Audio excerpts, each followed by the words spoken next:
be very honest with you, I really don't know why Pastor Paula asked me to speak this morning. This music, as always, is incredible. Thank you.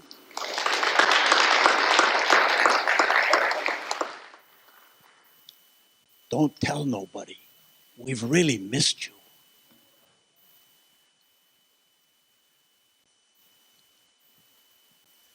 Elsa and I live in the wilds of the San Gabriel Valley because of family. When we were here, the first Christmas we were here, we had grandchildren visit us. You met them. They're now 10 and 8. They were a long way from that when we were here the first time. Actually, you didn't see Liam. He was out in the hallway running up and down during Christmas Eve with his father chasing him because he was active. But you did meet Sienna. Some of you will remember Sienna. She was over here sitting with Mom and Grandma, and she was wiggly. So I came over here during Christmas and picked her up, and I'll never forget what she did. She looked out at all of you with her hand to say thank you for being here for me as your queen, and she still is the queen. I want you to know that. We now have a third grandson. He is 2.5. His name is Malachi. We take care of him during the week. So yesterday, Elsa and I did what every grandparent taking care of a child 5 days a week did. We napped. His name is Malachi. We call him Monkey Boy. One of these days you'll meet him. And the reason I bring up Monkey Boy is that he loves Disney movies. Loves them. He has a favorite. He really likes cars. But he's getting a little bored of cars because he always knows how it turns out. But the one he is now really excited about is the movie Encanto. Encanto. If you haven't seen it, it's really a great, great movie. And there's a song in there, again, written by Lin-Manuel Miranda, who did, of course, the story of Hamilton. And the song has to do with Bruno. Bruno. What about Bruno? Or we don't talk about Bruno.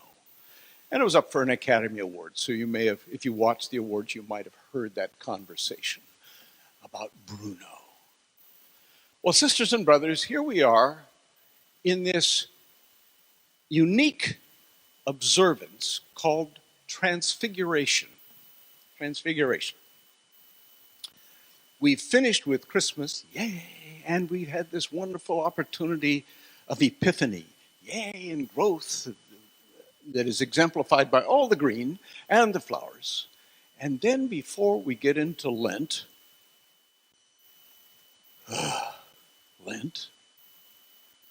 we have the Transfiguration. The Transfiguration. And we wear white because, again, it's the light of Christ, and it's that unique experience that nobody else has ever had. And then we get into Lent. And we go through Lent at whatever pace we can to get to Easter. And then Pentecost. Now, I have to confess, and I'm confessing not only for myself, but for a number of my sisters and brothers in clergy, that we really don't quite know what to do with the Transfiguration. Because if there are going to be any doubts in anyone's minds as to what the Transfiguration is really about, they're going to come to the clergy, right? And they're going to say, what does this really mean? And we don't spend a class in seminary about the Transfiguration, and what we're really honestly wanting to say to y'all is, we don't know. But then we have to say something important like, well, it's this. Well, I'm here, sisters and brothers, to tell you that as with our pastor here and all pastors, correct, Pastor Spencer, we never cease to grow. And that's why the title of this witness is Stopped Too Soon. Of course, that's something that a preacher has never heard. You stopped Phil too soon. It's usually, why did you go the extra 40 minutes? But today we're going to talk about our Bruno, the one that we don't want to talk about. And it has a direct relationship to how we stopped too soon in the story as the evangelists would write about it. Just a minute.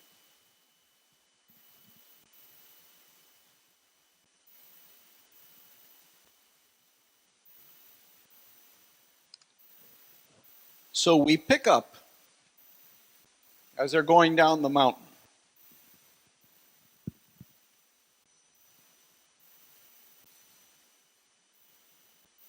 And the disciples, now this is after he said, don't tell anybody till after the Son of Man is raised. And the disciples asked him, why then do the scribes say that Elijah must come first? He replied, Elijah is indeed coming and will restore all things. But I tell you that Elijah has already come. And they did not recognize him, but they did to him whatever they pleased. So also the Son of Man is about to suffer at their hands. Then the disciples understood that he was speaking to them about John the Baptist.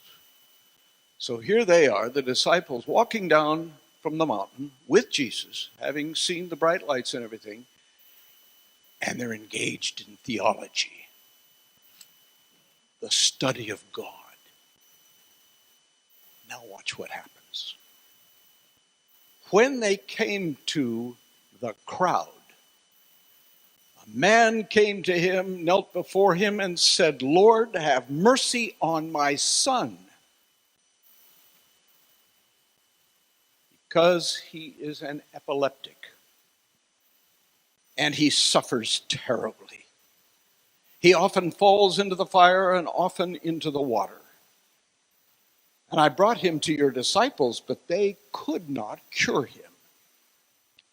Jesus answered, you faithless and perverse generation, how much longer must I be with you?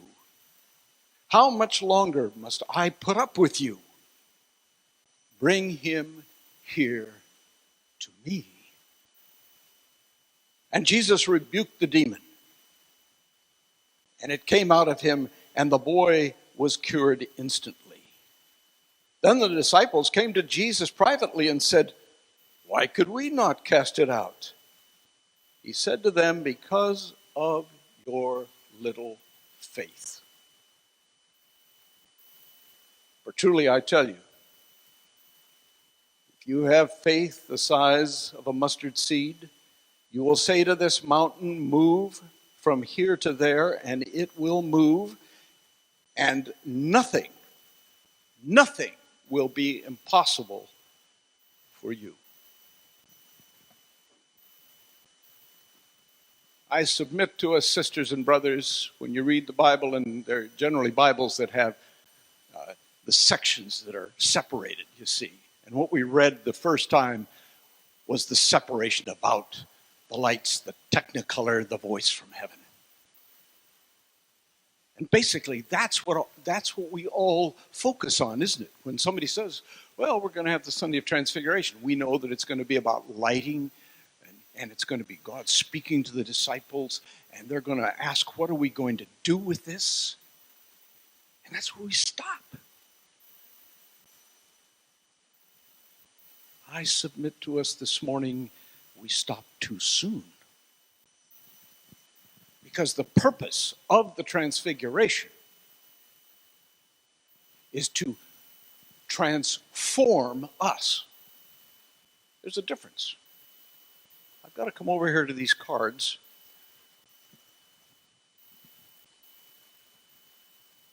Because I don't have the memory I once did. And according to Elsa, I don't have the hearing either. But sisters, you may want to talk to her about that. You understand what happens when men retire. The difference between the transformation and the transfiguration is this. The transfiguration implies a revelation of the true nature of the person. That's what happened. The true nature of Jesus, not only as the Son of God, but as the good news to the world, was revealed in those moments. for the purpose, though, of transforming us. For transformation implies a remaking of the nature of the person. John Wesley, the Aldersgate experience, he would write later and say, "Suddenly I felt my heart strangely warmed, and I knew that I trusted in God and God alone." That's transformation. The disciples had not yet been transformed, had they? They're still worrying about the lights and the voice and how come we can't tell people until after the Son of Man is raised from the dead. They're stuck. Because if they had truly been transformed by all the time and the energy, the minutes, hours, weeks, months, years that they had spent with Jesus, they would have been able to heal the boy with special needs. And by virtue of healing the boy with special needs, they would have healed his father and his family. Because remember with me what the law was like. Remember, if you have a special needs child, if you have a person in your family that has leprosy, remember how they'd cast the lepers out? If you had any of those things going on, or if you yourself had some sort of particular malady, it was seen as you had sinned. And if not you, your fathers or your grandfathers. So the fact that the child was epileptic became a blight upon the family. And by then healing the family, it transforms the community that is worried about what happens to them if they're around the person who has the malady.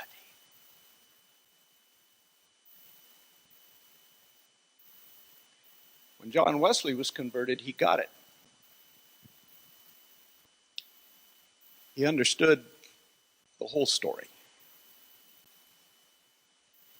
That was witnessed to by a man by the name of Martin Marty, Dr. Martin E. Marty. He was a professor at the University of Chicago studying the development of the American religious landscape.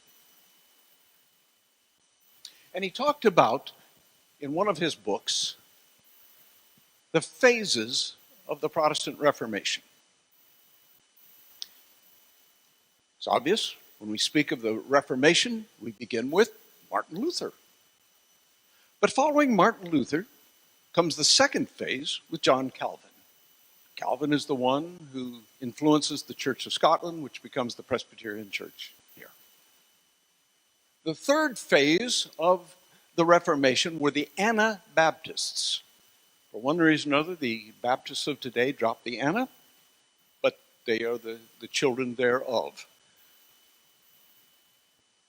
The fourth phase was the Church of England. Henry VIII, as we know, was taking the biblical verse, "Be fruitful and multiply," to heart. And he needed to get to a point where he had an heir, and therefore he breaks over that and the political power of the Pope by creating the Church of England.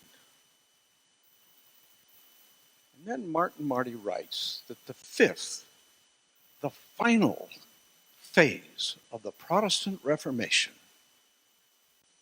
was none other than John and Charles Wesley, who took this derogatory name that had been put upon them for being methodical in what they did by their Church of England counterparts, and said, this is what the movement is about. To methodically transform ourselves, one day at a time. Remember with me, sisters and brothers, there's a reason why that is a bumper sticker for those of us who have alcoholism in our family. For those of you who don't remember, I'm the adult child of an alcoholic. I understand this. One day at a time. And Bill W., who is one of the co-founders of AA, coined that phrase, one day at a time. We transform ourselves for the purpose of transforming our families, our friends, our communities, the world. Our world.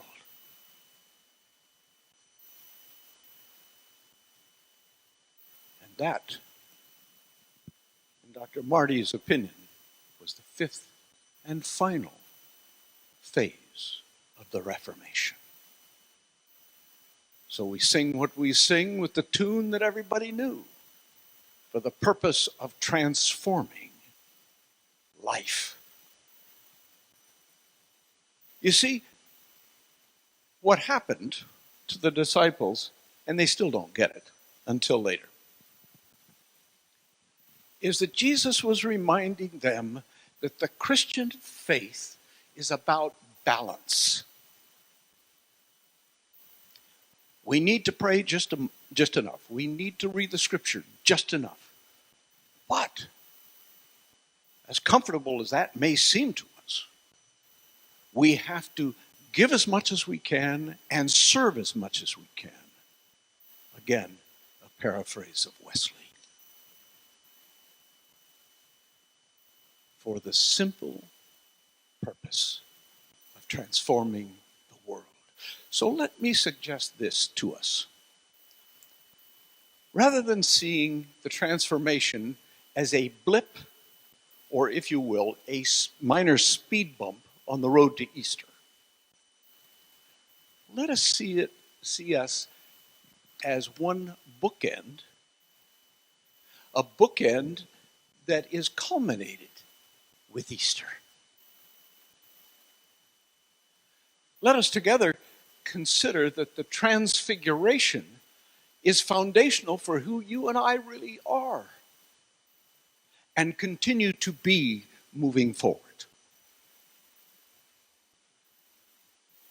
A number of years ago, I had the privilege of being in the presence of Desmond Tutu. You might have heard of him. He was a marvelous character,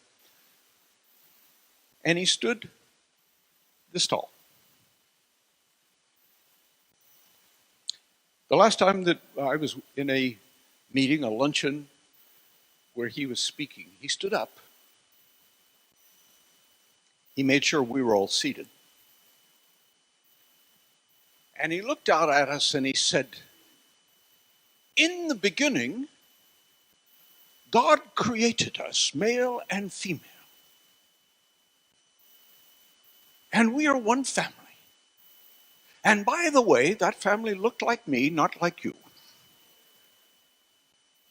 And then we moved out of Africa. Always with a smile on the face."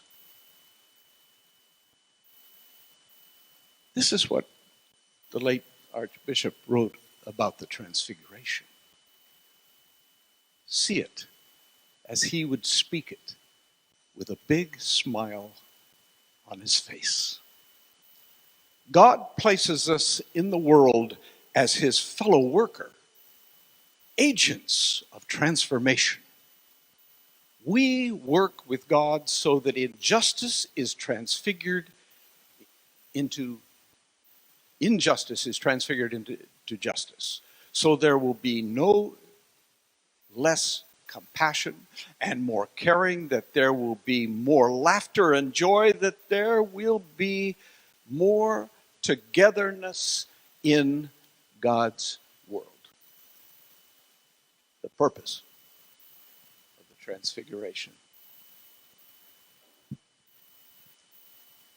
So I've fulfilled my 45 minutes of preaching, which is what I was asked to do.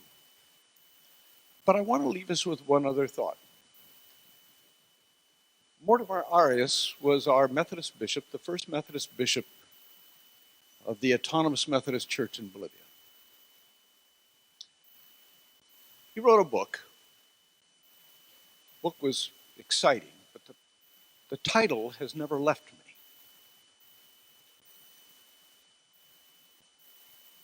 It has to do with this: announcing the reign of God, dash. Evangelization, not evangelism. Remember, an ism is theory. Evangelization, taking care of the child with special needs, in the subversive memory of Jesus. He didn't mean by that you and I needed to be sneaky, but we must never allow ourselves to ignore the way that Jesus has touched us as individuals and hold fast to that subversive memory of Jesus within us for the good of our community, for the good of the region, for the good of the world. Amen.